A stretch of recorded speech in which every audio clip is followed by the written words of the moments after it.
మానవ పుట్టిన తర్వాత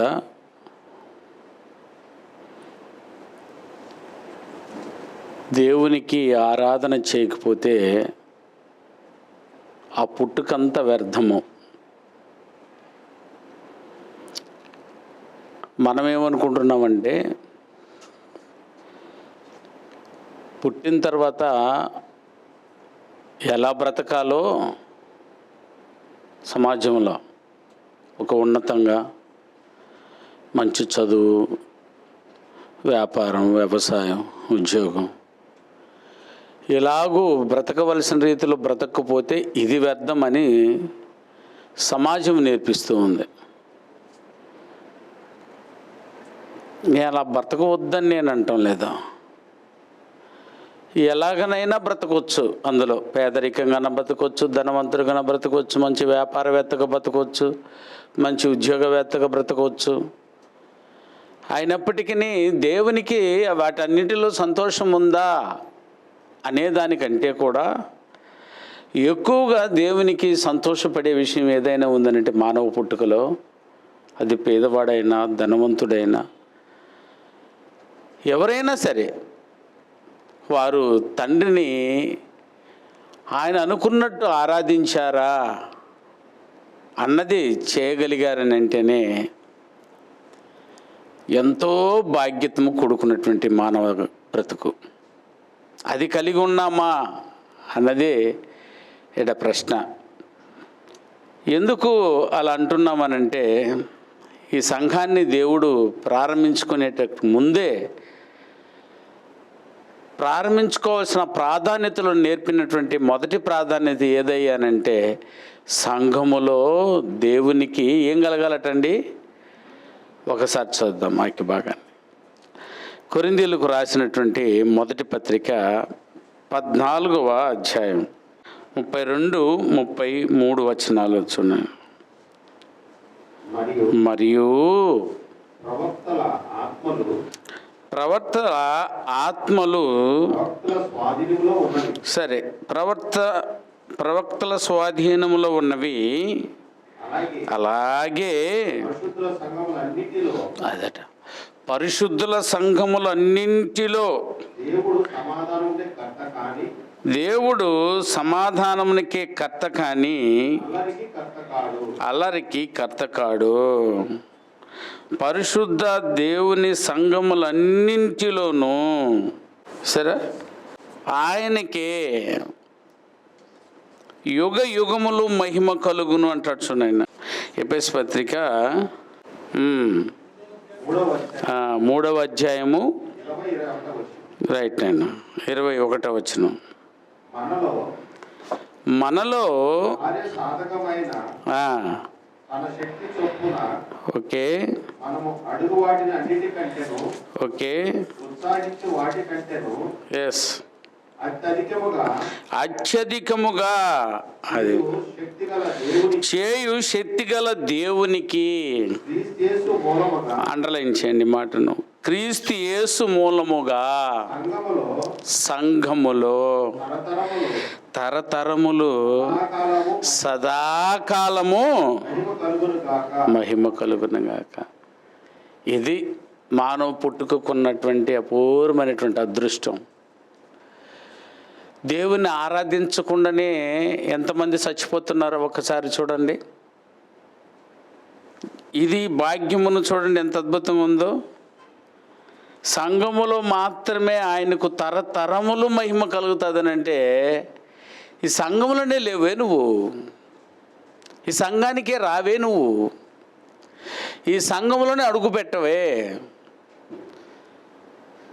సరే సంఘమును వారు ఏమనుకుంటున్నారనంటే శత్రుత్వంగా భావిస్తున్నారు కొంతమంది.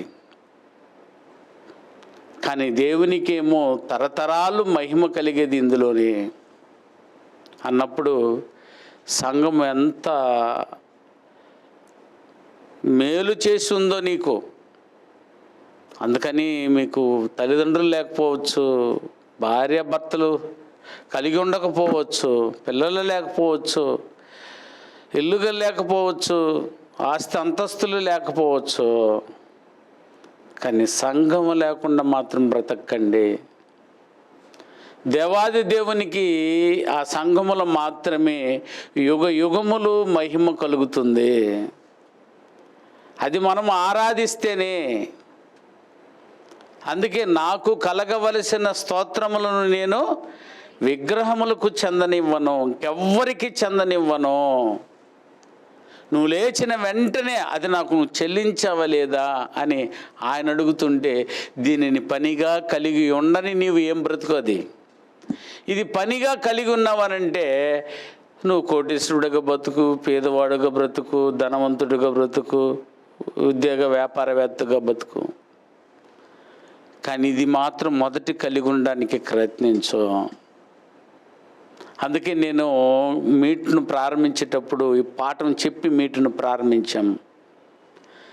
లేవగానే నీ పడకల మీద నుండి లేచిందే ఆయన మహిమను చూడు.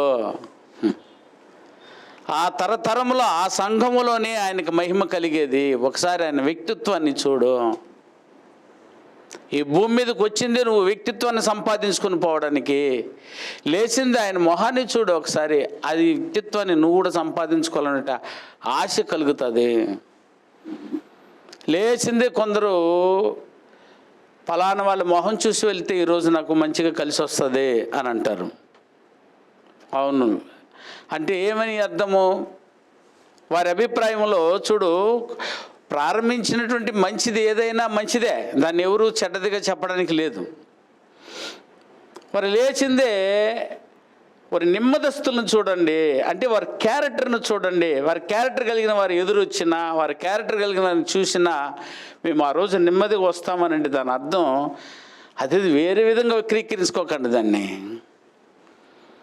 ఏమంటే ఓ మంచి వ్యక్తిని చూడు, ఓ మంచి గుణలక్షణాలను వారిని చూడనంటే ఆ రోజంతా కూడా మంచి గుణలక్షణాలతో నువ్వు తిరిగి వస్తావు, తిరిగి రావాలి అన్నటువంటి ఒక తాపత్రయానికి ఆ ఇంట్లో ఉండే వాళ్ళు ఏర్పెట్టి ఉంటాము. కొంతమందికి పెద్ద కూతురుని చూడడం ఇష్టం, కొంతమందికి చిన్న కూతురుని చూడడం ఇష్టం, కొంతమందికి భార్యను చూడడం, భార్య ఎదురు వస్తే ఇష్టం, కొంతమంది అమ్మను చూడడం ఇష్టం. చూసారు, వీటన్నిటిలో ఏం కనబడుతుంది అని అంటే క్యారెక్టర్, వ్యక్తిత్వాన్ని చూడాలి. కాకపోతే దాన్ని కొంచెం అధిగమించి కొంచెం నాటకాలు ఆడుతూ ఉన్నారు, అది మనకు అక్కర్లేదు. కానీ ఇక్కడ చూడమంటున్నది, నేనేం చూడమంటానంటే మా అక్కలకి, అన్నలకి, తమ్ముళ్ళకి నువ్వు ఎవరినైతే చూస్తున్నావో వాళ్ళకి మహిమనిచ్చిన మహిమ కలిగిన దేవుణ్ణి చూడు అని. లేచింది ఆయన్ని చూసేస్తే వీళ్ళందరూ చూసినట్టే కదా నువ్వు. అది ఒక పద్ధతిగా పెట్టుకో. నాకు తెలిసినటువంటి సేవకులు చాలామంది ఉన్నారు, లేవగానే ఇంకెవ్వరిని చూడరు వాళ్ళు. అందుకే తల దగ్గర పెట్టుకొని ఉంటారు బైబిల్, ఎత్తుకొని ముందు ఆ వాక్యాన్ని తెరిచి ఏదో ఒకటి అటు చూసేస్తారు. కరెంట్ లేకపోతే సెల్ ఫోన్ ఆన్ చేసుకొని చదివి కొంచెంసేపు దాన్ని చదివినటువంటి వాళ్ళని కూడా చూశాను. అది కదా చూడడం అంటే. ఒకసారి ఇదేనా అబద్ధాలు కాదు, లేచిందే ఆయన మహిమను చూడడం అంటే ఇదేను. ఒకసారి చూసిదా చేసిదా చూడండి, నేనేమి తప్పు చేయమని చెప్పలేదు కదా. లేచిందే బైబిల్ పక్కన పెట్టుకొని లేవంగానే మరి అది చూస్తే ఆయన మొహాన్ని చూసినట్టే కదా. ఎంత బాగుంది ఆ మాటలు. ఉదయాన్నే లేచింది ఆ వాక్యం ఒక్కటి చదివినావనంటే సర్రమనెక్కిద్ది నిజంగా కూడా. ఎక్కడికి? మనసులోకి. ప్రశాంతంగా ఉంటాము లేచినప్పుడు, అప్పుడే చూసేదాన్ని. అందుకే మిమ్మల్ని ఉదయకాలపు ప్రత్యేకత అని ఒక టాపిక్ పెట్టి దాంట్లో చెప్పాను మీకు ఆ విషయాలన్నింటినీ. గొప్ప గొప్ప మేధావులందరూ సాధించింది ఉదయకాలమే. ఉదయకాలమే గొప్ప కార్యాలు సాధించినటువంటి భక్తుల పేర్లు కూడా ఒక పెద్ద లిస్ట్ ఇచ్చాను మీకు. వారు సాధించిన కార్యాలను కూడా చూపించాను. దేవుడు లేవంగానే చూసారా ఆతురపడుతుంటారు, నా బిడ్డ నా వైపు చూస్తాడా అని. దావీదు గారు అన్నారు, లేచి ఆయన చూడందే ఆ దినం గడవదు అతనికి. మందసము తెలుసు కదా, దేవుని వాక్యమే మందసము. ఆ మందసాన్ని కూడా ఎప్పుడు మోసారో తెలుసానైనా? ఆ మోయవలసిన వారు ప్రత్యేకమైనటువంటి తెగ ఉంది కదా, వారు ఎప్పుడు మోయాలా? ఎప్పుడన్నప్పుడు మోయకూడదు. చూసారా, ప్రత్యేకంగా లేవంగానే ముందు దేని పట్టుకోవాలి వాళ్ళు. ఇంకెవరైనా పట్టుకుంటే తారుమారైపోతారు. నేను తెలుసు కదా మీకు. మరి ఉదయమే లేస్తే ఆయన మహిమనే చూస్తున్నారని అంటే అది ఎంత గొప్ప జీవితమో ఒకసారి ఆలోచించండి. అందుకే చాలామంది దేని మీద ఇష్టం పెట్టుకున్నారు. కొంతమంది పర్సులో ఫోటో పెట్టేసుకొని ఉంటారు. ఎత్తంగానే ముందు వాళ్ళు ఆ మొహం చూస్తారు, పర్సులో చూసుకుంటారు. కొంతమంది వ్యవహారం అంతా వద్దని ఇట్లా తుడిచేసి తన చేతులు చూసుకుంటారు. అయ్యా, లేచింది దేవుని మహిమను చూడండి. ఎందుకంటే సంఘములో తరతరాలకు తరగని మహిమ ఆ దేవునికి చెందాలి. అందుకనే నా ప్రియ సోదరులారా, మీ తండ్రికి ఇవ్వాల్సిన ఘనత మీరు ఇస్తూ ఉన్నారన్నాడు. మీ యజమానికి ఇవ్వాల్సిన గౌరవాన్ని మీరు ఇస్తూ ఉన్నారు. మరి నాది ఎక్కడ? చదువుదామా, ఎంత బాగుందన్నమాట. మలాకి గ్రంథం 1వ అధ్యాయం. అందరూ తీయండి అయినా, ఆ మాటల్లో బాధ చూడనైనా. 6వ వచనం చదువునన్నా. కుమారుడు తన తండ్రిని గణపరచును కదా. డాడీ, మమ్మీ లేవంగానే, కొంతమందికి లేవంగానే డాడీ మమ్మీ కనబడకపోతే ఆ రోజు వారికి గడవదనైనా అసలు శాపంగా ఉండేటట్టు ఉంటుంది అది.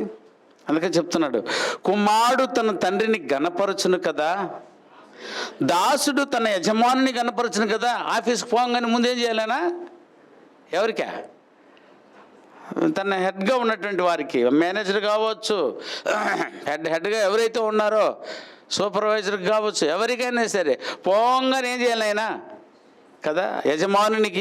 యజమానుని గణపరచును కదా. దాసుడు, నా నామమును నిర్లక్ష్యపెట్టు యాజకులారా, నేను తండ్రినైతే ఏదనైనా నాకు రావలసిన ఘనత ఏమాయనో. ఏందైనా ఆయన ఘనత? ఆయన స్తుతించడమే ఆయన ఘనత. లేవంగానే, అందుకే చెప్పాను, ఉదయమే లేచింది ఆయన మహిమను చూడండి. మీ కంఠ స్వరములు విప్పి దేవా తండ్రి అని లేచింది. ఏ గొంతుతైనా పాడు ఆయన వినడానికి సిద్ధంగా ఉన్నాడు. అవునా కదా చెప్పండి? లేవంగానే ఒక్క పాట పాడరాదా? ఒక్క శరణమన్నా, కనీసం పల్లవన్నా పాడరాదా? అది కంఠ స్వరముని విప్పి ఆయన స్తుతించండి. ఎందుకంటే ఆయనకి చెందవలసింది చెందిపోవాలి. మీకేం కావాలి మళ్ళీ అడుగు అన్నాడు 3వ భాగంలో. మీకేం కావాలి? నన్ను మహింపరిచేసిన తర్వాత నీ ప్రార్థనను నా సన్నిధిని సిద్ధపరిచి కాచి కూర్చోనుండు. ముందు నా మహిమను చూడండి. 2వదిగా నీ కంఠ స్వరములు విప్పి నన్ను మహింపరచండి. 3వదిగా నీ అవసరతలు ఏదైతే ఉందో, న్యాయమైనవి ఏదైతే ఉందో దాన్ని సిద్ధం చేసి కాచి కూర్చొనుండు. చెప్పు అంటాను, అప్పుడు చెప్పు. ఇక 4వది, ఇప్పుడు నేను చెప్పేది ఏనండి అని ప్రతిరోజు ఈ జీవితాన్ని ఇలాగ అలవరిస్తే ఇంకా జీవితమే ధన్యమనైనా. అంతేనా? ఈ అలవాటు లేని వాళ్ళని చూడనైనా దరిద్రమైన బతుకుతుంటారు వాళ్ళు, ధనవంతులుగా ఉండినా కూడా. అలాగూ ఎంపిక చేసినట్టు దాంట్లో బ్రతికి చూపించడమే. ఇంత ఆయుష్ ఇచ్చి నేను ఇంత బతికనడం కాదు, ఇంత ఇచ్చినా అంత బ్రతికి దేవుడికి చూపించడమేను. అందులో సంఘములో నువ్వు ఎలా బ్రతకాలి అన్నది మనం పాఠం.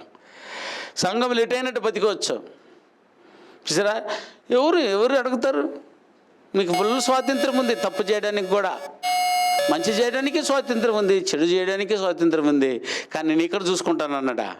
నేను తీర్పు దినం ముందు చూసుకుంటానంటే మనం ఎందుకైనా దొరికిపోవాలి? ఇంత జ్ఞానం నేర్చుకున్నాం మనము, ఇంత పాఠాలు నేర్చుకుంటున్నాం మనము.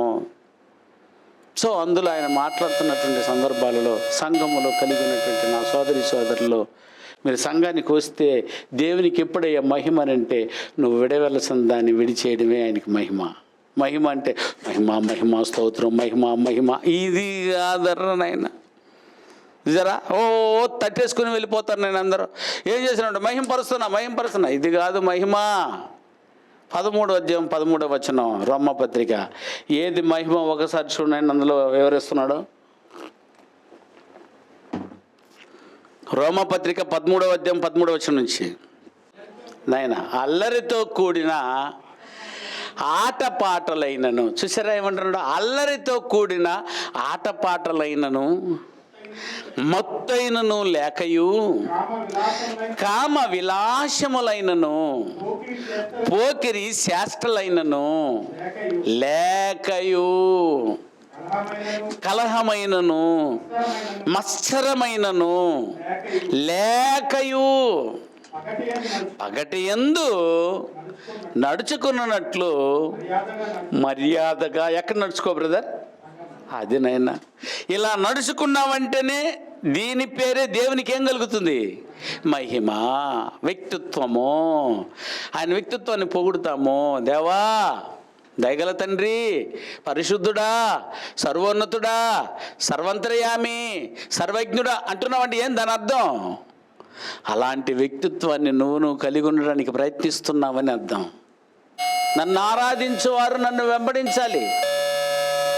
తన శిలువనెత్తుకుని అనుదినము వెంబడించేవాడే క్రీస్తు శిష్యుడు అని అన్నప్పుడు ఇప్పుడు చెప్పండి, ఈ వ్యక్తిత్వాన్ని వెంబడించినైనా ఆయన మహింపరుస్తున్నావు నువ్వు. ఇక్కడ వింటాం, అక్కడ మర్చిపోతాం, ఇక్కడ వింటాము, అక్కడ అధిగమనిస్తుంటాం. అది తప్పునైనా. అందులో ఆయన కోరిన ఈ వ్యక్తిత్వాన్ని మీరు కలిగి ఉండండి. చూడు ఎంత పద్ధతి. దీన్ని ఏం చేయమంటున్నారు బ్రదర్? ఏనా మానేయాలి, వదిలిపట్టు. అల్లరితో కూడిన ఆటపాటలైనను, మత్తైనను లేకయు. లేకయు అంటే ఇది ఉండకుండా చూసుకోండి. లేకయు, కామ విలాసములైనను, పోకిరి శాస్త్రలైనను లేకయు. చూసారా, మళ్ళా మాట అంటున్నాడు. లేకయు అంటే లేకుండా చూసుకోవడమే మహిమ. లేకయు. ఇంకేది? కలహము. సరే, నెలలుగా చెప్పుకున్నాము. కలహం మనకు ఉండకూడదంటే కలహమే పెంచుకుంటున్నారు. పెంచుకొని మీరు నిలబడండి. ఇంకా చెప్పకపోతే నాది తప్పు అవుతుంది. కలహమైనను అన్నది. సార్ ఇదంతా మాకు చెప్పలేదు సార్, నువ్వు సంఘములో దేవునికి ఎందువలన మహిమ కలుగుతుందో చెప్పుంటే మేము చేసుకొని ఉండమా అని అనకూడదు మీరు. ఇంకా మత్సరమో అంటే ఏందో అని అడుగుతావని. అందుకే ఒక్కొక్క టాపిక్ జీవితాన్ని మార్చేసేటి గొప్ప టాపిక్ చెప్పాను నేను పత్రిక రోమ సంఘానికి పౌలు గారు. అందులో మత్సరాన్ని గురించి మనం ఆలోచిస్తున్నాం. మత్సరం అన్నటువంటి పదంలో ఉన్నటువంటి పరమార్థాన్ని, అర్థాన్ని చూస్తున్నాము. అది ఎట్ట వస్తుందో ఇంకా చూడలేదు, దాన్ని ఎట్ట వదులుకోవాలి ఎలా చూడలేదు. ఇవన్నీ చూద్దాం. ముందు ఇది అర్థమైందంటే వాళ్ళ అర్థమైపోతే స్టోరీ వచ్చేస్తుంది, సులువుగా చెప్పుకొని వెళ్ళిపోవచ్చు. అందుకని అర్థాలు చెప్తున్నాం. అందులో మొదటి అర్థం ఏం చెప్పుకున్నాం నైనా? ఏనైనా మత్సరం అంటే అర్థం ఏంటి? అసూయ. అవి మనకు వద్దు. ఎంత డేంజర్ ఉందో చూసాము. ఎక్కువ శాతం మంది అసూయతోనే ఉంటారు. సంఘములో ఎక్కువ మందికి, నాకు తెలిసి బయట వాళ్ళకంటే కూడా సంఘములు ఉండే వాళ్ళకే చిన్న దానికి కూడా అసూయ పడుతూ ఉంటారు. దేవుడు ఎందుకనండి సంఘంలోనే ఉంటాయి అసూయ అని అంటే, సంఘంలోనే కదా దేవుడు ఆశీర్వదించేది. ఈ ఆశీర్వాదం చూసారంటే వీళ్ళకి ఒళ్ళు రేగిలిపోతూ ఉంటుంది. అర్థమైందనైనా? చెప్పుకోలేని రోగం వచ్చేస్తుంది, మందులు కూడా లేని రోగం వచ్చేస్తుందని వివరంగా మనం చూసాము. నెంబర్ 1 అసూయ. నెంబర్ 2 ఏది అనుకున్నాము? రెండో పాఠం ఏం చూసామునైనా? పోటీ. ఇందువల్ల పుట్టేది అసూయ. పోటీ తత్వం ఉన్నది. ఏనైనా నీకున్న దాంట్లో నువ్వు పరిగెత్తు, పక్కవాడిని చూసి పరిగెత్తుకు, నువ్వు పడిపోతావు. నీది నువ్వు చూసుకొని పరిగెత్తు. ఇంకొక పోటీతత్వం మీకు వద్దు. పోటీతత్వం పడినటువంటి వారు ఎవరు ఎంత నాశనం అయిపోయారో వారిని మీరు చూశారో. ఇప్పుడు మూడవ అర్థంగా చూడవలసింది స్వార్థపూరితమైన కోరిక. అదే అరేనా అది చూద్దాం. ఎందుకంటే దానికి ఒక స్పెషల్ ఉందని దాన్ని తోసి వెనక పెట్టాము. ఇదంతా అది విన్నారంటే బాగుంటుంది.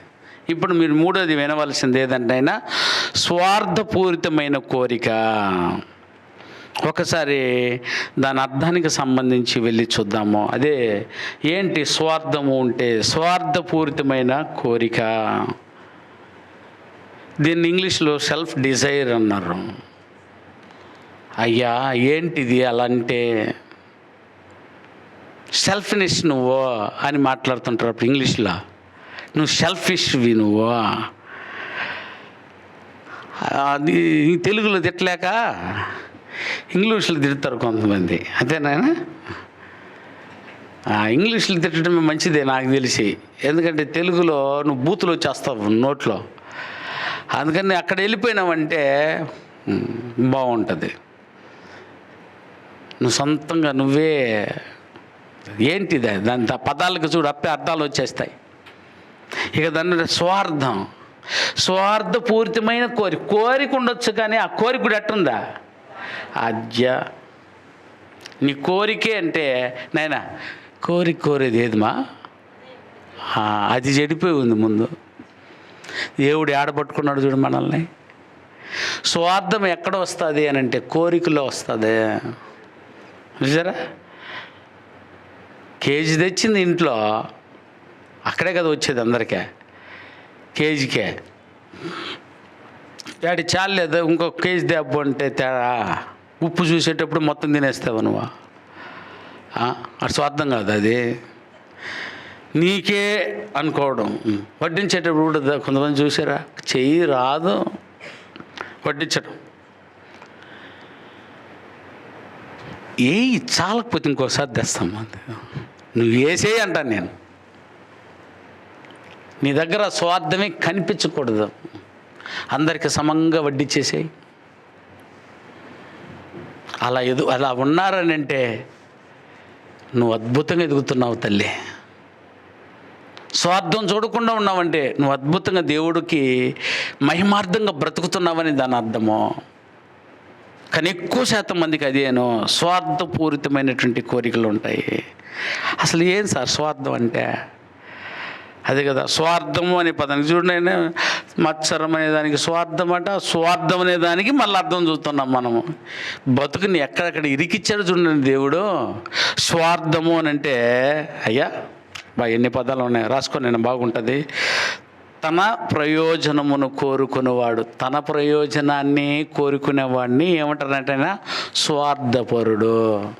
ఒకటి తన ప్రయోజనాన్ని కోరుకునేవాడు, తన గౌరవమే కోరుకునేవాడు. రెండోది తనకు మాత్రమే గౌరవం రావాలా, ఇంకొకరికి గౌరవం రావాల్సినంత అవసరమో లేదో. మూడవది తనకు మాత్రమే లాభము కోసం తమకు మాత్రమే నాకే కలగాలని కోరుకోవడం, తనకే కోరుకోవడం. లాభం కూడా ఎట్లా రావాలటైనా తనకే కలిగి ఉండాల. దీని పేరే స్వార్థము. చూసారా, ఇన్ని ఒక రెట్ అయితే ఇప్పుడు అసలు రెట్ చెప్తా, ఇది రాసుకోండి. అది ఎవరైనా చెప్పేస్తారు, మీరు ఎక్కడికైనా దొరికిపోద్ది. గూగుల్ వాడిని అడిగినా కూడా, కానీ గూగుల్ వాడు కూడా చెప్పండి ఇది ఏది స్వార్థం అని అంటే దేవుని చిత్తాన్ని, చూసారైనా దేవునికి చిత్తాన్ని లేదా ఇతరుల మేలును పరిగణలోకి తీసుకోకుండా ఆశపడే ఒక ఆశ ఉంది చూసావో. మరలా చెప్పేదా, దేవుని చిత్తాన్ని లేదా ఇతరుల మేలును పరిగణలోకి తీసుకోకుండా ఆశపడే ఒక ఆశ ఉందటనైనా. దేవుడే లేడు ఇందులో. దేవుడు చెప్పిన ఇతరులకు కలిగే మేలు ఏది ఉండకూడదు. ఆశపడడం కూడా ఒక న్యాయం లేదా అంటారు. కలగనేటప్పుడు ఒక న్యాయం లేదా అంటాడు ఒక ఆయన.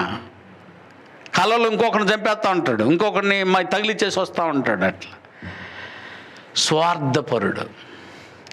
ఇప్పుడు చెప్పండి నాయన, సంఘములో స్వార్థపరుడు ఉంటే ఏమ్మా? తన కొరకే చూసుకునేవాడు ఉంటే ఏం పోయిద్ది? ఇక్కడ చెప్పిన దానికి తన ప్రయోజనాన్ని చూసుకునేవాడు, తనకే గౌరవం రావాలనుకునేవాడు, తనకే మాత్రమే లాభం కలగాలనుకునేవాడు, దేవుని చిత్తాన్ని కూడా ఎదిరించేసి నాకు మాత్రమే జరగాలనుకునేవాడు, ఇతరులకు కూడా మేలు జరగకుండా తనకే మేలు జరగాలని ఆశపడేవాడిని స్వార్థపరుడు అనంటే ఒక్కసారి మీరు మనసు పెట్టి ఆలోచన చేయండి.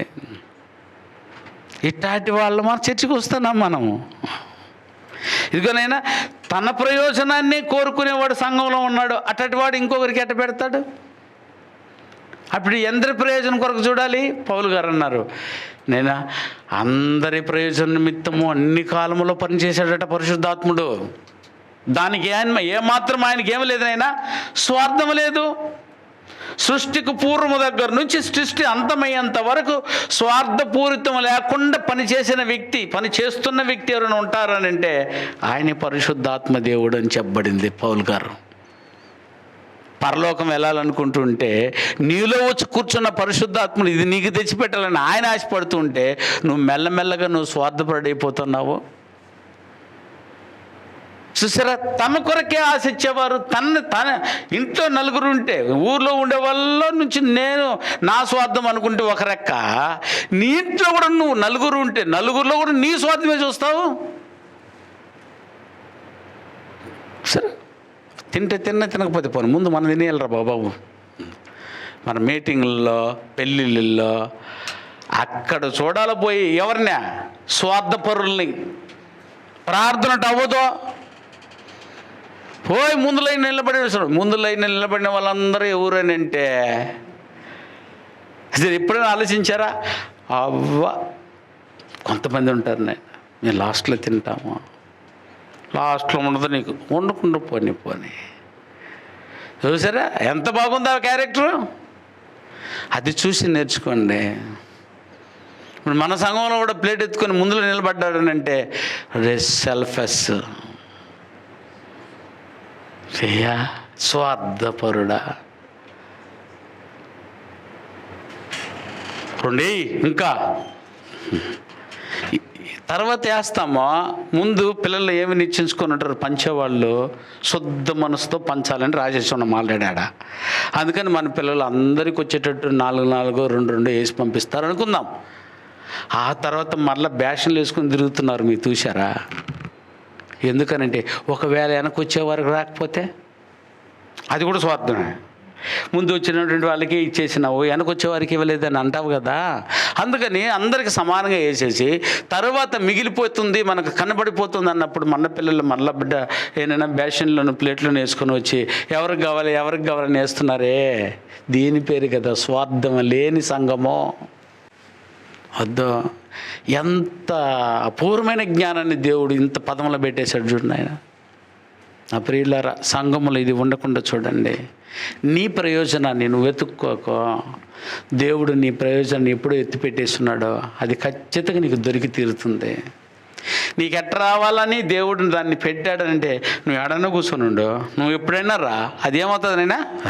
ఒకవేళ ఇది నీకు అందకూడదు అనుకున్నాడు అనుకో, వద్దు నీకు అనుకున్నాడు అనుకో దేవుడు, పోనీ అలా తృప్తి పడ్డమే స్వార్థం లేని జీవితము. అది గౌరవం ఏంటంటే ఒకటి ఇస్తే వస్తేదంటే అది బలవంతంగా ఇవ్వాలా నీకు దాన్ని? లేదు, వారు నీకంటే ఎత్తిపెట్టి ఉండాలి ఆ గౌరవాన్ని.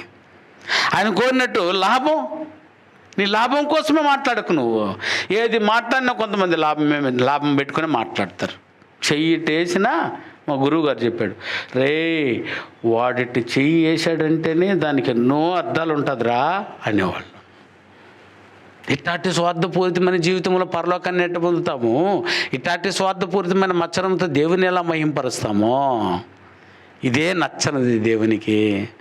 మనం పైకి ఒకటి లోన్ ఒకటి. దేవునికి కావాల్సింది లోన్ ఉన్నది, పైన ఉన్నది దేవుడు చూడడు. నరుని పై వేషంలో దేవుడు లక్ష్య పెట్టడు. వద్దు నాకు అదే నాకు అదే పగటి యందు నడుచుకునేటట్లుగా నాకు కావాలి. పగటి యందు ఎట్లా ఉన్నారు? సింపుల్ జుట్టు కాకుండా ఏనైనా అవి కాకుండా ఇవేనా ఎంత శుభ్రంగా కనపడతారు మేకప్ వేసుకొని, అట్టే ఉండో. ఇది కోరుకుంటున్నాడు దేవుడు. ఎందుకైనా దేవుని చిత్తాన్ని కూడా ఎదిరించేటట్టుంది నీ స్వార్థం. అంటే దేవుని దోసేటట్టుంది. ఇప్పుడు తానే ఏమైపోయేటట్టున్నాడా? తానే దేవుడునని. అవునైనా ఉత్తర దిక్కునున్న సభాపర్వతం మీద యెషయా గ్రంథం 14వ అధ్యాయము 14వ వచనమే. యెషయా గ్రంథం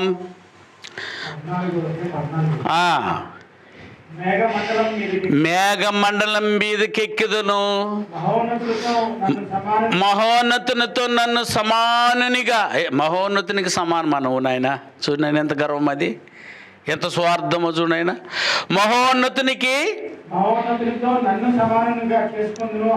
మహోన్నతునితో నన్ను సమానునిగా చేసుకుందును అనుకుందును అని నువ్వు మనసులో అనుకోనలేదా? ఇప్పుడు దానికి ప్రతిఫలం ఏందైనా అలా అనుకుంటే, పాతాళములో కూడా ఏముంది బాబు? నరకం ఉందా? అక్కడ కూడా చూడండి, ఇంకా చదువు. అయ్యా, పాతాళములో నరకములకు ఒక మూలకు త్రోయబడి ఉన్నది. ఎవరు నాయన? పాతాళం ఎన్ని భాగాలు బ్రదర్? 3. ఏదేది? పరదైసు, వేదనకరమైన స్థలము, అగాధము. అగాధములో ఎవరున్నారట? ఒక మూలకు త్రోయబడి ఏముందట? నరకము. అది ఇంకా బయటికి రాలేదు. అగాధములో ఒక మూలన తీర్పు, ఆఫ్టర్ జడ్జిమెంట్, అది రంగంలోకి వస్తుంది. మిగతాంతా కొట్టివేయబడుతుంది. అది భయంకరమైనది ఏమన్నా నరకం. అందులో ఆల్రెడీ దేవదూతలు పోయి కూర్చొని ఉన్నారు, కొందరు విడిపించబడి ఉన్నారు. చూసారా? మరలా వాళ్ళు ఇచ్చిన సమయం బట్టి వారు మరలా ఎక్కడికి వెళ్ళిపోవాలి? ప్రభు, యేసు ప్రభు, అప్పుడేనా మా మధ్యకు వచ్చేసావు? మమ్మల్ని దయచేసి ఎక్కడికి పోనీయకో, ఆ మూలను త్రోయబడిన నరకానికి మాత్రం వెళ్ళనీయకుండా చూడు దయచేసి అని ఆయుష్కాలాన్ని పెంచుకుంటున్న దేవదూతలు అది చూసి బయటకు వచ్చినటువంటి వారి కొందరి తపన. హఠాత్ దాన్ని వాళ్ళే భయపడుతుంటే, నువ్వు నీ నరకానికైనా పోతాను కానీ నీ సంఘానికి రమ్మా నేనా? ఎంత తేడా నాయన నువ్వు అంటే ఏంటైనా నీ గౌరవం, అదే చెప్పేమే స్వార్థం, నీ లాభం, నీ ప్రయోజనం ఈ సంఘంలో దొరకలేదు. చూసావా? సంఘములోనే తరతరాలు దేవునికి మహిమరా బాబు అనేటువంటి సంఘమే నాకు వద్దు. స్వార్థంగా మాట్లాడతావు, స్వార్థపూర్తిగా బతుకుతావు, నీ లాభాన్ని కోరుకుంటావు, నువ్వు గౌరవాన్ని కోరుకుంటావు. ఏంటి నేను అది అలా కోరుకోవడమే? అందరి గౌరవం కోరు, అందరి లాభాన్ని చూడు, అందరి ప్రయోజనాన్ని చూడు. నో, దేవుని కంటే కూడా ఎక్కువగా ఆశపడుతున్నాను. దేవుని తోసేసి వీడు కూర్చోవాలనుకోవడం ఏందైనా? వీడెవడు నీడు? ఎటాటి క్యారెక్టర్ అయితేనే వీడిది. చూసారా ఎంత ఘోరంగా ఉందో? అంటే కలిగినావు అంటే కొట్టుకుపోతావు నువ్వు పాతాలోనికి. అట్లాంటి వాడు ఎవరితో సమానమాట? అది దేవుడు తన కష్టం చేత తన చేతులతో చేసుకున్న వాళ్ళు మనం. వాడు అంత కష్టం కూడా లేదు వాడిని చేసేటప్పుడు దేవుడికి. కలుగు గాక అంటే కలిగాడు, పోయి సావు గాక అంటే చస్తావు. మాటకు చచ్చిపోయావు నువ్వు, ఎవరిని ఎదిరిస్తున్నావా? కొంతమంది వాళ్ళకి భలే ఉంటుంది ఇప్పుడు సమయం. ఎవరికంటే ఈ సెల్ఫిష్కి. వీళ్ళకి కొద్ది రోజులు బాగానే ఉంటుంది నాయన, దినం వదులుతారు దేవుడు కొద్ది రోజులు. ఎగిరి పడుతుంటారు నాయన. వాడు ఎగిరి పడి ఎందాకెళ్ళిపోయాడనంటే దేవుని కంటే సమానిగా అనుకున్నాడట. అక్కడ చూడు, అనుకున్న దానికేనా? అది ఆశ. దాని పేరు ఏనైనా లాస్ట్లో చెప్పాము, దేవుని చిత్తాన్ని లేదా ఇతరుల మేలును పరిగణలోకి తీసుకోకుండా ఆశపడడం అంటే ఇది. ఇట్లాంటి సెల్ఫిష్లు ఉండకూడదు నాయన ఎవరు. వద్దమ్మా, మనకు అసలు గుణమే వద్దు నాయన. మనకి ఇవ్వాలని దాన్ని ఎక్కడ ఆగదు. ఏమైనా పెద్దవాళ్ళు అంటారు, వచ్చేది దారిలో ఆగదు. నాకు ఇవ్వాలనుకునేసి దేవుడిని ఇచ్చేసి ఉంటే ఎవడు ఆపాలన్నా అది ఆగదు. దేవుడు ఆపాలనుకున్న తర్వాత ఎంతమంది మంత్రులు ఉన్నా కూడా అది ఏమవుతుందైనా నీ దగ్గరికి రాదంటే రాదంతేనా. అలా అన్నప్పుడు నువ్వు ఆధారపడవలసింది స్వార్థం మీదన, నువ్వు ఆధారపడవలసింది స్వార్థాన్ని తీసి దేవుని మీదన. అంటే వద్దనైనా మనకి ఇప్పటి వరకు ఒకవేళ ఉన్నారేమో కర్మ, ఉన్నాము. స్వార్థం అలాగూ స్వార్థపూరితంగా ఏనైనా తన స్వప్రయోజనాన్ని, తన గౌరవాన్ని, తన లాభాన్ని చూసుకున్న వారు బైబిల్లో ఎంతమంది ఉన్నారు. అలాంటి వారిని చూసి బుద్ధి తెలుసుకుందామా? అలాంటి వారిగా ఉండకుండా ఆలోచించడానికి స్వార్థపూరితమైనటువంటి కోరికను దయచేసి చంపేద్దాము మనము. నీకు ఇవ్వాల్సింది దేవుడు ఎప్పుడైనా సరే ఎక్కడైనా అది నీ చేతిలో వచ్చి పడిపోద్ది, మీ ఇంటికి వచ్చి పడిపోతుంది. సరే, దయ ఉంచి ఆలకించండి.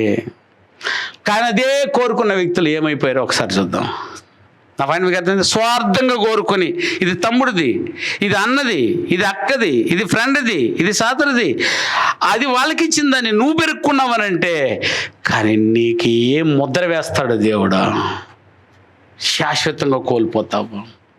కయ్యని జీవితాన్ని ఒకసారి చూడండి. ఆదికాండము 4వ అధ్యాయం 3 నుంచి 8 వచనాల వరకు అయితే చదువునన్నా. తన స్వార్థాన్నే కోరుకున్న వ్యక్తిని చూసారా, దానివల్ల ఎంత నష్టం కలిగిందో ఒక్కసారి మాటలు చూద్దామా. కొంతకాలమైన తరువాత కయ్యను పొలము పంటల్లో కొంత యెహోవాకే, చూసారా, యెహోవాకే తెచ్చిస్తున్న దగ్గర స్వార్థము. యెహోవాకి తెచ్చి యెహోవా ఇచ్చెను, యెహోవా తీసుకుని స్తోత్రము దేవా అని చెప్పినటువంటి యోబు ఎక్కడ దేవుడికి ఇచ్చిందని తిరిగి దేవునికి ఇచ్చేటప్పుడు చూపిస్తున్న స్వార్థపరుడు ఎక్కడ కయ్యను. ఏం చేశాడు, కొంత తీసుకొచ్చి ఇచ్చాను. ఓకే, ఏబేలుకు కూడా ఎవరు ఇచ్చారు నాయనా? మీకా? ఎవరికైనా కూడా ఎవరు ఇవ్వాలమ్మా? నేను మీరు ఈరోజు ఏదైతే మీరు కలిగి ఉన్నారో అది ఎవరు ఇవ్వాలనైనా గుర్తుపెట్టుకోండి, దేవుడే ఇవ్వాలా. ఇద్దరికి అన్నదమ్ములు ఉంటే ఇద్దరికి అన్నదమ్ములకు కూడా దేవుడే ఇచ్చాడు. వాళ్ళ వృత్తుల్లో వాళ్ళకి ఇచ్చాడు. హేబేలు కూడా కొన్ని తెచ్చాను. అది ఎందుకని బ్రదర్, ఎందుకు లక్ష్య పెట్టాడట? స్వార్థం లేదు. ఇక్కడ చూద్దాము, ఇతని లక్ష్య పెట్టాను, హేబేలు బలిని లక్ష్య పెట్టాను, కయ్యను అతని అర్పణను ఆయన ఏం చేయలేదు, నాయన లక్ష్య పెట్టలేదు. ఏమ్మా, ఎవరితోనే? దేవునికే స్వార్థం ఏంటనైనా. ఇది ఎంత ఘోరం చెప్పునైనా. మనం ఒకవేళ ఇప్పటి వరకు ఇట్లాంటి విరోధమైనటువంటి స్వార్థాన్ని కలిగి ఉన్నామేమో చూడండి తల్లి. దేవునికి ఇచ్చేయాల్సింది కూడా ఇవ్వకుండా నువ్వు ఒకవేళ బిగపెట్టుకుంటున్నావేమో, అది స్వార్థమో. చూడు, కయ్యను ఇవ్వవలసిన దాన్ని ఇవ్వలేదో. పాటలో మీరు విన్నారు కదా నాయన. ఇచ్చేటప్పుడు ఏం చేశాడు, పంటలు తీసుకొచ్చేసి హ్యాపీగా వేసేస్తున్నాడు. Very good. ఇవ్వాల్సిందంతా తీసేసి టక్కుని ఆగిపోయాడు. వాడు ఏమి లేపుతుంది అక్క పక్కన? స్వార్థం. వేసేసిన దాంట్లో కొంచెం తీసుకొచ్చేసినాడు. ఎంత భయంకరంగా ఉందండి అన్న. దేవుని ఎదుట నెట్టు నడుచుకుంటే పరలోకం బోధుడా, దేవుడు అతన్ని దీవిస్తుడా? ఒకసారి చూడు. అలా చెప్పి లక్ష్య పెట్టలేదు కనుక వెరీ గుడ్, మిక్కిలి కోపం వచ్చిందట. ఏంది నేను ఎక్కడ వచ్చింది? అక్కడ ఇద్దరి మధ్యలో ఏమొచ్చింది? మత్సరము. ఒకరికి దీవెన వచ్చేసింది, ఒక తమ్ముడికి దీవెన వచ్చేసింది, అన్నకేం రాలా? అందుకే పెరిగింది. ఏదది? మత్సరం రావడానికి కారణం ఏది? నీ స్వార్థం కాదా? దేవునికి ఇవ్వాల్సింది దేవునికి ఇవ్వలేదు, ఇది స్వార్థం కదా. ఆశీర్వదించేటప్పుడు దేవుడు, నువ్వు ఇచ్చినప్పుడు దేవుడు ఇచ్చేటప్పుడు కూడా దేవుడు కూడా న్యాయమే కదా చేశాడు. అతన్ని మనసు నిండా స్వార్థం లేకుండా ఇచ్చిన ఆయన దీవించాడు. స్వార్థంతో ఇచ్చిన నిన్ను ఏం చేశాడు? నిన్న తగ్గించాడు. వెంటనే ఇప్పుడు ఈయన ఏం చేయాలా? బ్రతిమలాడి తప్పు జరిగిపోయింది తండ్రి, నేను మళ్ళీ అదిగో ఇచ్చేస్తున్నానని అప్పుడే ఇచ్చేసి ఉంటే పోయినా, ఇప్పుడు తమ్ముడికి ఆశీర్వాదం వచ్చేస్తుందో, అన్నకి రాకుండా పోయిందో, వెంటనే ఏం చేసి ఉండాలా? మారు మనసు పొంది ఉండాలా. కానీ ఏం చేస్తున్నాడు బ్రదర్? చదువు. చిన్నబుచ్చుకొని అవును, ఏమి నువ్వు సత్క్రియ చేసి ఉంటే నువ్వు తలెత్తుకుని ఉండవా? అంటే ఇప్పుడు స్వార్థము ఏం చేసేలా చేస్తుంది? తలదించుకునేలా చేస్తుంది నేను 10 మందిలో. అందుకే జాగ్రత్తగా ఉండండి. 10 మందిలో నువ్వు తలదించుకుంటున్నావు చేసిన తప్పుకి అని అంటే దాని అర్థం నీ దగ్గర స్వార్థం ఎక్కువ అయిపోయి ఉంది తల్లి. అప్పుడు తలదించుకుని ఏం లాభం నీకు? నువ్వు తలెత్తుకొని ఉండవా? ఎప్పుడు స్వార్థం లేకుండా ఇచ్చినప్పుడు అది ఎంత 10 రూపాయలే ఉండని, అది పైసే నీ ఏది నిశ్చయించుకున్నావు అదే ఇయ్యే. తలెత్తుకోగలుగుతావు దేవుని ఎదుట. తలెత్తుకున్నాడని వాణ్ణి చంపేస్తావా? చూసారనైనా. అందుకే అతను ఏం చేశాడు ఆయన? ఒక్కసారి చూడు. వాకిట పాపం పొంచి ఉండును. అసలు నీ మీద ఆశపడిపోద్ది, అది ఆశపడిపోద్ది. ఇప్పుడు స్వార్థం నిన్ను ఆశ పెట్టుకుంటుంది. దానిని ఎలుదువు అనెను.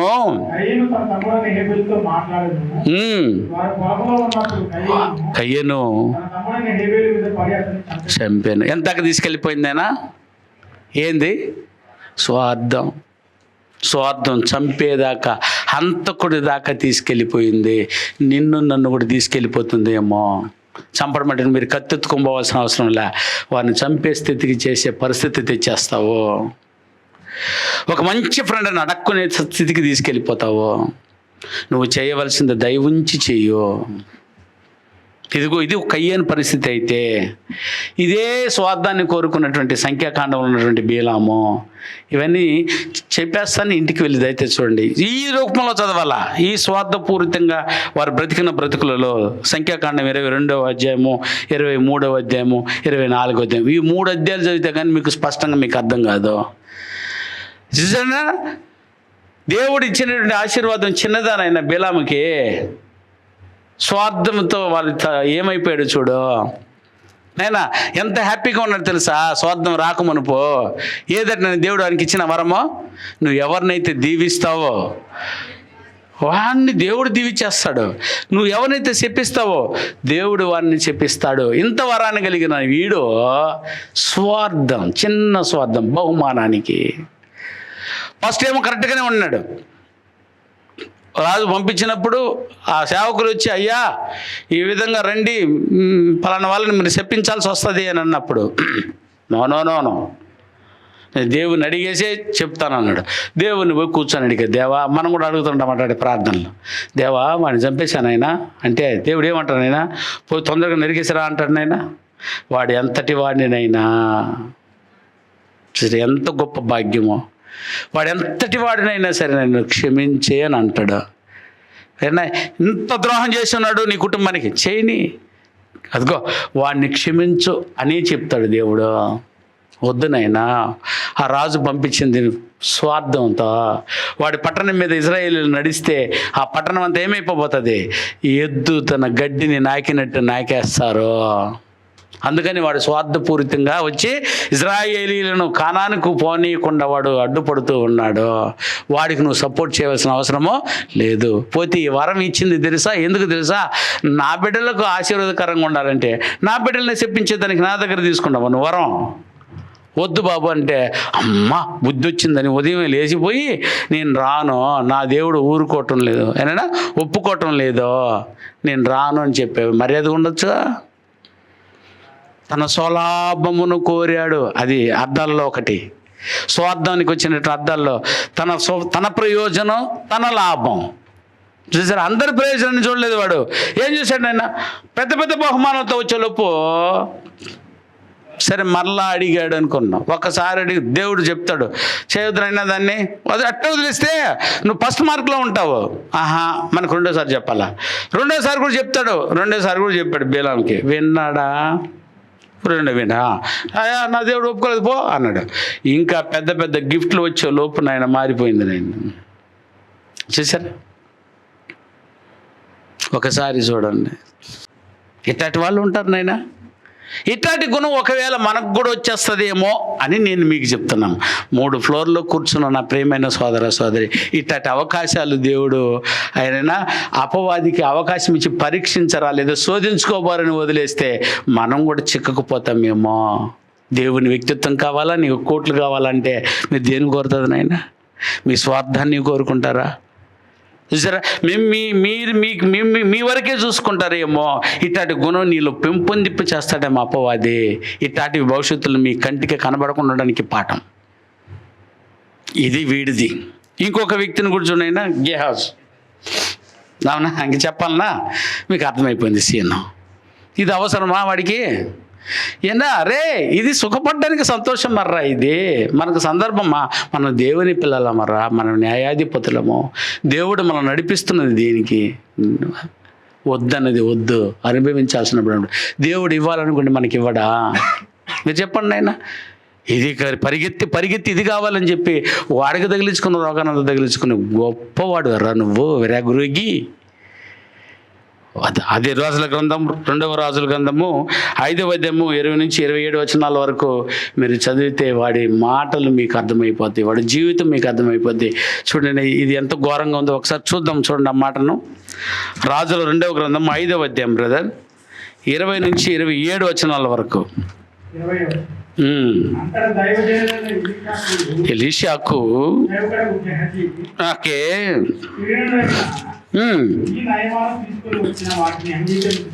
ఓకే యెహోవా జీవము తోడు నేను పరిగెత్తుకుని పోయి యెహోవా జీవము తోడు, యెహోవా మీద ఆనబెడుతున్నాడు. యెహోవా జీవము తోడు నేను పరిగెత్తుకుని పోయి అతని యొద్ద ఏదైనా తీసుకుందును. ఈయన ఏది వద్దనేసాడు. ఇంద్రబాబు ఇంత బాగు చేసేవాడు, అంత ఒంటిల మీద తెచ్చిన బంగారాన్ని, ఒంటిల మీద తెచ్చినటువంటి వాటన్నిటిని, బహుమానాన్ని వద్దన్నాడే. లోపల ఏమైపోతుంది నాయనా? చెప్పుకోలేని ఆశ. ఎవరిదా? ఏ ఆశది? పైకేమో ఈయన వద్దంట, నిజంగా వద్దంటున్నాడు ఎలీషా. ఎంత గొప్పవాడు నేను ప్రవక్త. వద్దన్న దాన్ని వీడు ఏం చేయాలి ఆయన? లోపల చూడు, పైన వద్దంటే అవును వద్దు వద్దు వద్దు వద్దని తలాడిస్తున్నాడు. లోపల ఏమైనా ఉందట, నేను వెళ్ళి ఏదైనా తీసుకుందనా, ఏదైనా పోయి అతన్ని కలుసుకొని అతని యొద్ద ఏదైనా తీసుకుందు కనుకొని నయమానును కలుసుకున్నట్టకై పోచు ఉండగా నయమాను తన వెనక నుండి పరిగెత్తుతూ వచ్చుచున్నా వానిని చూచి తన రథము నుండి దిగి వానిని ఎదుర్కొని క్షేమమును అడిగి అతడు క్షేమమేని చెప్పాను. నా యజమానుడు నా చేత వర్తమానము పంపి. ఇంత పెద్ద అబద్ధం అవసరమైనా స్వార్థానికి ఇంత పెద్ద గర్వం ఉంటుంది నాయన. ఇంత పెద్ద స్వార్థం, దాని పేరే స్వార్థం. చూసారా? అని చెప్పాడా? అని చెప్పాడు పోయి చెప్తున్నాడు, నన్ను పంపాడని చెప్తున్నాడు. ఏమని? నా యజమానుడు నా చేత వర్తమానము పంపి. ప్రవక్తల శిష్యుల్లో 2 యవనులు ఎఫ్రాయిము మన్యము నుండి నా యొద్దకు ఇప్పుడే వచ్చిరి. ఏంటంటే 2 మనుగుల వెండియు 2 దుస్తుల బట్టలను దయచేయమని సెలవిచ్చుచున్నాడు. నేను అదేదో అక్కడ చెప్పుడా భయమా ఆయనకా? చూసారా? దేవుని పేరు చెప్పి వీళ్ళు చెప్తుంటారు నల్ల కోడి ఒకటే, సరేనా? ఇంట్లో ఏమేమి సరుకులేదు చెప్పి ఆయన ముందే రెడీ చేసుకొని పోయి ఉంటాడు ఈ మంత్రగాడు. పోయి మొత్తం లిస్ట్ ఇచ్చాడు. ఇది 1, అది 4, ఇది 6, 4 ఏదైనా కోళ్ళు, అవి టెంకాయలు, ఇంటికి ఏం సరిగ్గా మొత్తం చెప్పేస్తారని. ఇదంతా దేనికి కావాలా? మంత్రానికి కావాలా? అక్కడ చూసాడు లిస్ట్ ఇస్తున్నాడు గేహాజా. ఇచ్చిన తర్వాత ఏం జరిగింది చూడండి ఆయన. అందుకు నయమాను నీకు అనుకూలమైతే నువ్వు అడిగింది 1 డ్రెస్సు 2 డ్రెస్సులు, అది 2 మనుగులు, ఇవి కాదర్రా బాబా. ఏంది? నీకు మోయగలిగినంత శక్తి ఉంటే సిమాన్ వాడు ఢిల్లీకి పోయాడు, వాడిని నీకు ఎంత కావాలో చూడన్నాడు. అన్నాడు. ఉతకాయితలు రయ్యి. వీడు చూసారా పెద్దగా కనిపిస్తుంది. ఏదైనా ఎంత కావాలో ఆ మాట చూడేది. అందుకు నయమాను నీకు అనుకూలమైతే రెట్టింపు వెండిని తీసుకోమని బ్రతిమలాడి 2 సంచులలో 4 మనుగులు, వీడు 2 అడిగితే వాడు 4 ఇస్తున్నాడు, 4 మనుగుల వెండిని కట్టి 2 దుస్తుల బట్టలు. 1 అడిగితే ఇచ్చాడు, 2 ఇచ్చాడండి. ఏందని అదన్నీ 2 ఇచ్చాడట. వాడు 1 అడిగితే 2 ఇస్తున్నాడు. 2 కట్టకట్టి మూట కట్టి ఇచ్చింది. కుష్ఠరోగం రా. ఇది చాలా మందికి తెలియదు. వీడు మూట తెచ్చుకుంది దేనైనా. ఎంత ఘోరంగా ఉందో చూడండి ఆయన. స్వార్థానికి ఇంత భయంకరమైన శిక్ష ఉందా? అక్కడికేమో వాడికి శాశ్వతమైన ముద్ర వేసి వాడిని ఎవరిని చంపవద్దు, వాడు దేశ దిమ్మరైపోనని చెప్పి వదిలేశాడు. ఆ స్వార్థానికి ఈ స్వార్థానికి ఇక్కడ వీడికి ఏం జరిగే సంగతి చూద్దాము. మూట కట్టుకుని వచ్చుకుంటున్నాడు. చదువు బ్రదర్. అతడి లోపలికి పోయి ఎలీషా వాడిని అంటే మొత్తం తీసుకుని వెళ్ళిపోయినాడు రహస్యంగా. ఎందుకంటే బయటకు ప్రవక్తలకి నువ్వేం చేస్తున్నావో తెలుస్తుందనే విషయం తెలియదు. అంతే కదా నేను. మోడీ తీసుకోపోయి దాచిపెట్టేసి ఉత్త చేత్తో పోయి నిలబడ్డాడు. ఎవరి దగ్గర? ఎలీషా దగ్గర, ప్రవక్త దగ్గర నిలబడి ఎలీషా వారిని చూచి, బిడ్డ ఏడమ్మ పోయిస్తున్నావో? పాజు కదా స్వామి, అంతే కదా మన ఆడాడు. పాజు నేను ఆడిపోయానా? ఏమేమో చేసేసి వచ్చేస్తుంటారు. డాడీ అడిగినమ్మే, ఏడమా పోయిచ్చినావు? నేను ఏడు ఇక్కడే. ఎట్ట అబద్ధాలు ఆడకండి. దాని పేరు ఏం పేరు నైనా? స్వార్థం. స్వార్థం కొరకు డాడీని అమరుస్తావా? స్వార్థం కొరకు మమ్మీని అమరుస్తావా? నీ స్వార్థం మనసులో పెట్టుకుని అబద్ధాలు ఆడతావా? వద్దు. ఇదిగో ఇటాటి చేస్తేనే వచ్చేది కుష్ట రోగం. కింద చెప్తున్నాడు చూడైనా, నీ దాసుడినైనా నేను ఎక్కడికి పోలేదనిను. అంతటా ఎలీషా వానితో వచ్చినప్పుడు అంటే మనసులు వెంటపోతాయా సార్? జాగ్రత్త, నీ వెంటే వచ్చేస్తుంది. చూసారా?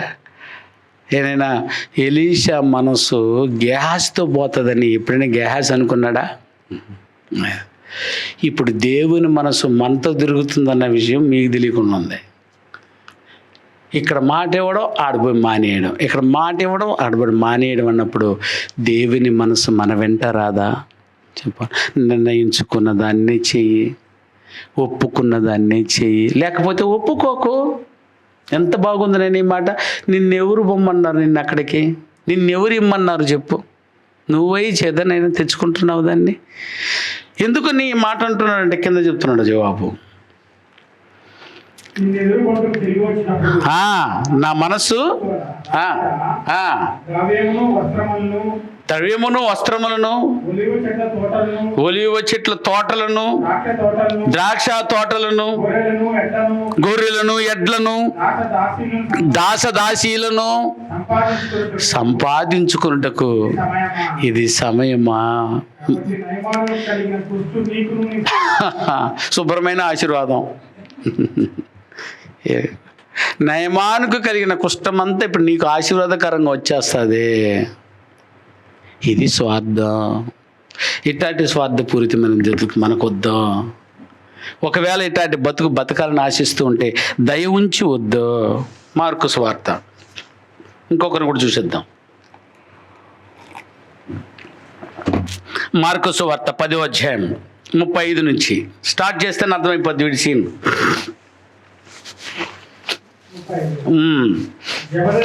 జబదయ్య కుమారులు అంటే అర్థమైపోయి ఉండాలి మీకు. జబదయ్య కుమారులు తల్లి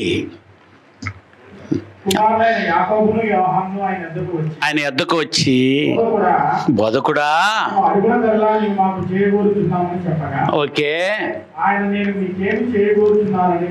అడిగాను, నీ మహిమయందు నీ కుడి వైపున ఒకడును, మాకంటే ఎవరెవరికి? ఎవరు వాళ్ళిద్దరు? అన్నదమ్ములు. మాకు మాత్రమే. అపోస్తలు 12 మంది ఉన్నారే, ఆ 10 మందిని ఎడని జావని, కానీ మాకు మాత్రమే ఇవ్వు. దీని పేరు ఏందైనా? స్వార్థం. ఈ స్వార్థానికి సపోర్ట్ ఎవరు కావాలి? ఇప్పుడు ఇక్కడ ఈయన మాట వినట్లే కదా. ఇప్పుడు అమ్మని తీసుకొచ్చి నిలబెట్టి అమ్మ చేత కూడా అడిగి ఇచ్చారు. ఆ పాయింట్ మీకు అర్థమైందేనా? స్వార్థము.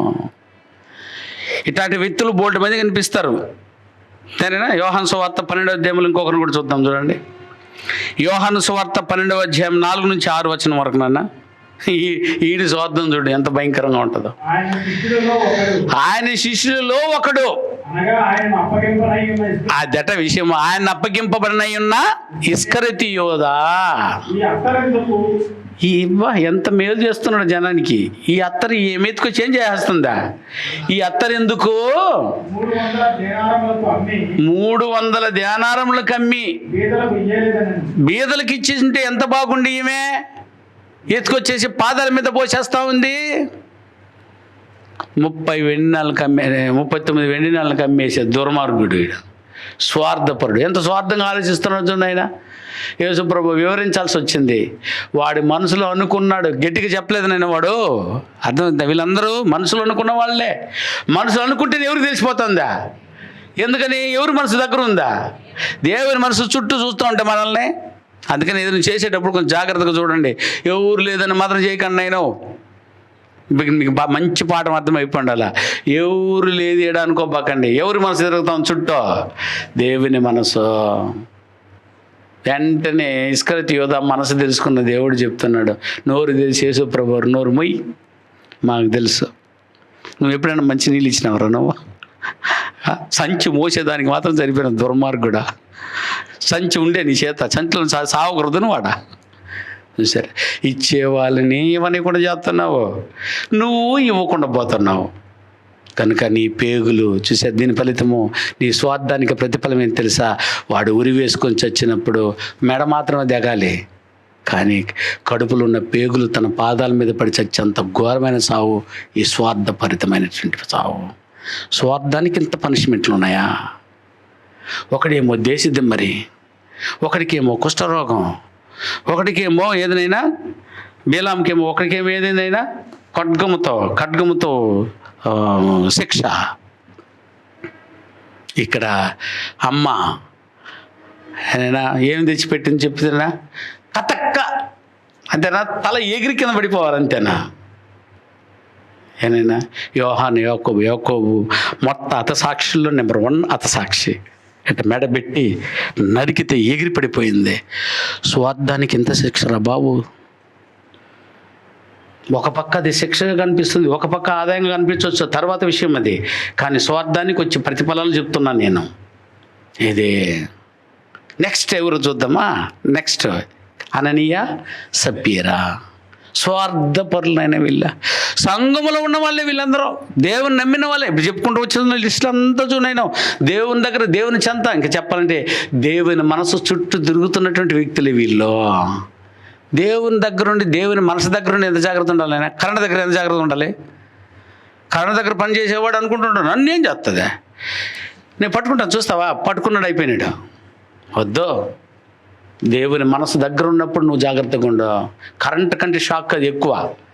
సో నేను ఏమంటున్నాను? అపోస్తల కార్యములు 5వ అధ్యాయం, అపోస్తల కార్యములు 5వ అధ్యాయము 1వ వచనం నుంచి. అననీయ అని ఒక మనుషుడు, ఓకే, కొంచెం దాచుకుని, దాని పేరే స్వార్థము. కొంత పెట్టుకుని కొంత తెచ్చాడట. అప్పుడు పేతురు, అననీయా, ఎవరిని మోసపుస్తున్నారైనా? స్వార్థం వస్తే ఎవరిని కూడా మోసపుచ్చాలనిపిస్తుంది.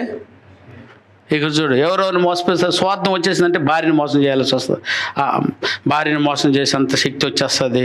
స్వార్థం నీకు ఎప్పుడు వచ్చేస్తుంది? భర్తను మోసం చేసేంత శక్తి వచ్చేస్తుంది. స్వార్థం ఎప్పుడు వచ్చేస్తుంది? నీ ఫ్రెండ్ని, నీ తమ్ముడిని, నీ అక్క చెల్లెల్ని, అన్నదమ్ముల్ని, ఏదైనా నీ ప్రాణ స్నేహితుని కూడా మోసం చేసేస్తావు. తర్వాత లాస్ట్కి ఎవరు? ఫైనల్లా దేవుణ్ణి కూడా. దేవుని అందరినీ ద్వేషించేంత ఇంత భయంకరమైనటువంటి ఈ స్వార్థం మనకు అవసరమా చెప్పండి? వద్దునైనా. ఒకవేళ ఇంతవరకు ఆ స్వార్థం వల్ల ఇంత కలుగుతుంది నష్టం అనే విషయం నాకు ఇంతవరకు తెలియదు సార్ అని అంటావేమో, అందుకని ఇంతమందిని చూపించుకుంటూ వచ్చాను. ఈ పాట నీకు తెలిస్తే ఈ రోజు నుంచి నీకు ఈ పాటను డంగని గుర్తురావాలి మీకు.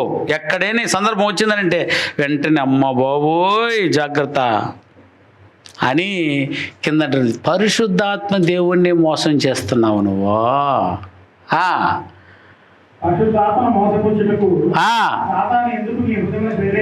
ఎందుకు ప్రేరేపించను? అది నీదే కదా. అమ్మిన పిమ్మట అది నీ వశమని ఉండలేదా? ఎందుకు ఈ సంగతి నీ హృదయములో? దాని పేరే స్వార్థం. ఉపేక్షించుకుంటున్నావు. ఎందుకు లెక్కలేసుకున్నావు? నువ్వు మనుషులతో కాదు, అబద్ధం ఆడితేవి. దీనికి ప్రతిఫలం ఏంటి ఇప్పుడు? అననీయా, ప్రాణమే పోద్దంట స్వార్థానికంటే. ఇప్పుడు చెప్పండి అయినా ఎవరు కావాలమ్మా? ఇప్పుడు స్వార్థం కావాలి ఎవరికైనా? స్వార్థం వస్తే మొదట ఏమైనాడు? ఒకడు దేశదిమ్మరైనాడు. ఇంకొక స్వార్థపరుడు ఖడ్గము చేత హెచ్చరించబడ్డాడు. 3వ వాడు కుష్ఠరోగం సంపాదించుకోడు. 4వ వాడు పేగులు కింద పడి చచ్చాడు. ఐదవది వాళ్ళు తక్క తల ఏమైంది, యాకోబు తల ఎగిరి పడిపోయింది. ఆయన యోహాన్ గారు లాస్ట్ వరకు అయ్యాడు శిక్ష. ఇక ఇప్పుడు అననీయ సప్పీరా అక్కడికక్కడికి ఏం వదిలేశారు బ్రదర్? ప్రాణమును వదిలివేసిరి. ఇప్పుడు చెప్పండి ఆయన, ఈ స్వార్థం అంతా ఏం పుట్టించును? మత్సరం ఏమి పుట్టించినాడు యాకోబు గారు? మళ్ళా చదువు యాకోబు పత్రిక 3వ అధ్యాయం 16వ వచనం బ్రదర్. మత్సరమును వివాదమును ఎక్కడ ఉండునో అక్కడ అల్లరియు ప్రతి నీచ కార్యం, ఇదే నీచ కార్యము. 4వ అధ్యాయం చూడన్నా 2వ వచనం, అందులో 4వ అధ్యాయం 2వ వచనం. యాకోబు, మీరు ఆశించుచున్నారు దొరకదు. చూసారా, ఇవన్నీ స్వార్థం. ఆశిస్తున్నారు కానీ మీకు దొరకటలేదు. నరహత్య చేయుదురు, మత్సరపడుదురు కానీ సంపాదించుకున్నారు, ఒక్కటి కూడా దక్కదు. దీనిలో హంతకుడు అయిపోతారు అన్నప్పుడు ఇది అవసరమానైనా మనకి? మరి ఏం చేయమంటారు సార్ మమ్మల్ని? ఏం చేయమంటారు? ఫిలిప్పీలకు రాసిన పత్రిక 2వ అధ్యాయము 3వ వచనం బ్రదర్. ఫిలిప్పీలకు రాసిన పత్రిక 2వ అధ్యాయము 3వ వచనం. వద్దు, కక్ష చేతనైనను వృధా అతిశయము చేతనైనను ఏమీ దయవుంచి చేయకండి. అండర్లైన్ మా, వినయమైన మనసు కలిగిన వారమై ఒకనికి ఒకడు తనకంటే యోగ్యునిగా ఎంచుకొనొచ్చు. దాని పేరు ఏందైనా స్వార్థం లేని బ్రతుకు. దేవుడు ఆయనకి ఇచ్చింది అది. నువ్వు బాగుంటారు నాయన, నువ్వు బాగుండమ్మా, తనకంటే ఎక్కువగా ఎంచుకోండి. నీది కాదు అది, అది ఆయనది. అది దేవుడు ఆయన దీవించాడు. అట్టాటి మనసు తెచ్చుకోండి. ఎక్కడైనా స్వార్థం, వాడికి వచ్చేసి నాకు రాలేదు అన్నటువంటి గుణమే రానీయకుండా చూసుకోండి. ఎంత బాగుంది చూడ. నేనా అపోస్తలుడైన పౌలు ఫిలిప్పుతో మాట్లాడుతూ ఎంత గొప్పగా ఉంది. సంఘానికి మాట్లాడినటువంటి సందర్భంలో బోధకునికి చెప్పి సంఘంలో ఉండే వాళ్ళందరినీ ఎలాగ హెచ్చరిక చేయనైనా స్వార్థపూరితమైనది ఏది చేయక ఎట్లుండాలంటైనా వినయముతోనూ వినయమైన మనసు కలిగిన వారై ఒకరికంటే ఒకరిని తనకంటే యోగ్యునిగా ఎంచుకొనొచ్చు. మీలో ప్రతివాడును తన సొంత కార్యములు మాత్రమే కాక ఇతర కార్యములను కూడా చూడవలెను. ఇది స్వార్థము లేనటువంటి పని. ఇలాగూ కలిగి ఉండండి, అది వదిలేయండి, ఇది కలిగి ఉండండి. దీని పేరే స్వార్థము, దీని పేరే మత్సరము. సో సంఘములో మత్సరము లేకుండా ఉండండి. అంటే స్వార్థము లేకుండా, స్వార్థపూరితమైన కోరికలు లేకుండా. కోరికలు కలిగిన వారందరూ ఇదిగో చూడు, దాదాపు ఒక 6 మందిని చూపించాము. ఇంకా 3 మంది ఉన్నారు, మీరు ఎత్తుకోవచ్చు. ఇంకా ప్లీజ్ అండి, ఈ క్యారెక్టర్ వల్ల ఏ లాభము లేదు నాయన మనకి. అందుకని స్థానిక సంఘంలో ఉన్న ప్రతి సభ్యులు నాయన ఎప్పుడైతే స్వార్థం కనిపించాలనిపిస్తుందో వెంటనే చంపుకోవడానికి ఇది ఒక ఆయుధము. వాక్యము నీ హృదయమునకు ఏమై ఉంటుంది అంటేనా, కావలి కాయును. కావలి వాక్యం వచ్చేసి ఇప్పుడు నీ హృదయం అట కోరుతుంది. రే గేజు, నువ్వు పోయినప్పుడు వాటితో పాటు నీతో పాటు ఏమొచ్చేసింది? నా మనసు రాలేదా అంటే వాక్యముతో పాటు నీ కోరికతో పాటు వాక్యం వచ్చి కూర్చోవాలి. నువ్వు ఎప్పుడైతే దీనిలా సిద్ధపడతావో, ఎప్పుడైతే ఇలాగ నువ్వు ఒప్పుకుంటావో, నువ్వు పర్ఫెక్ట్గా దేవుని కుమారునిగా తీర్చిదిద్దపడతావో. అందుకని నా ప్రియమైనటువంటి సోదరుల్లో చంపవలసిన వాటన్నిటిని ఏం చంపండి అయినా, ఏదైనా స్వార్థపూరితమైన మనసును చంపేసి ఇతరులను ప్రేమించేంత మనసు నీ కొరకే చేసుకోబాకు. అందరూ తమ సొంత పనులను మాత్రమే చూసుకుంటున్నారు కానీ ఇతరుల కార్యమును చూడరు. అదే స్వార్థం. ఇతరుల కార్యం కూడా చూడండి. మీ పనులే మీరు చేసుకుంటున్నారు. నైనా ఇంతకు మునుపు ఆడవాళ్ళు చాలామంది ఓని పరిగెత్తి వచ్చి నాకు ఈ పని దొరకలేదు, ఈ పని దొరకలేదు కంప్లైంట్ కూడా విన్నాను నేను. ఇప్పుడు ఒక్కరు కూడా రాలేదట నైనా, ఎవరో 2-3 పాపం. ఏమ్మా ఏం ఎత్తుకెళ్ళిపోతారు? ఎప్పుడైతే ఆ మనసు అనుకున్నారో అదే చండాలం. అవకాశం ఉండి కూడా రాలేదు, దగ్గరుండి కూడా రాలేదు నువ్వు ఇక్కడికి. ఒక అవకాశం నాయన, ఇక్కడ ఏం పనులు ఉంటాయో చెప్పమ్మా. ఆ చీరలు తుడిచి అటు పెట్టేసి ఆ మ్యాట్ కూడా బ్రహ్మాండంగా ఉండినే అటు చిమ్మాడు పడేసేవచ్చు. హ్యాపీగా కొట్టేసుకోండి పరలోకాన్ని. ఈ చిన్న పనులు నేను దేవుడు నీకు ఇచ్చేది. నా సోదరి సోదరులకు నేను ఏం చేశానని దేవుడు నేను అడిగితే నేను ఫలానా చేశాను నేను చెప్పుకోవడానికి ఒక్కటైనా ఉండని అమ్మా. వచ్చి ఏం పనులు ఉన్నాయి చూడండి, అంత అన్నం వడ్డించిపో, అది వండి పెట్టేసి ఉన్నారు కష్టపడి ముంచి ఉంది. కానీ ఆడ కూర్చొని ప్లేట్లు అని ఇవ్వలేవా, ఆ నీళ్ళు గ్లాసు ఇవ్వలేదా, ఇవ్వలేవా? అప్పుడు నీ కొరకేనా స్వార్థం? నువ్వు పోయావా, నువ్వు వరకు వేసుకున్నావా, తిన్నావా, నువ్వు వరకు పోయావా అంటే దాన్ని స్వార్థం అంటారు. ఇప్పుడు అలా కాదు. ఇక్కడ ఉన్నటువంటి సోదరి సోదరు కొంచెం సేవ చేసేసిపోండి. కాసేపు ఎండకు పోయి ఆ ఎండలో పోయి తలుకోకుండా సోదరులు తింటూ ఉంటారు, మీరు అంత తిని వాళ్ళ ప్లేట్లు అందించి అది కడిగి పెట్టేసి వాటన్నిటి సెట్ చేసి అటు భద్రంగా పెట్టుకునేసి హ్యాపీగా పోయిరండి. ఇది ఇంకే పరలోకం ఇస్తాను అంటాం. అవును,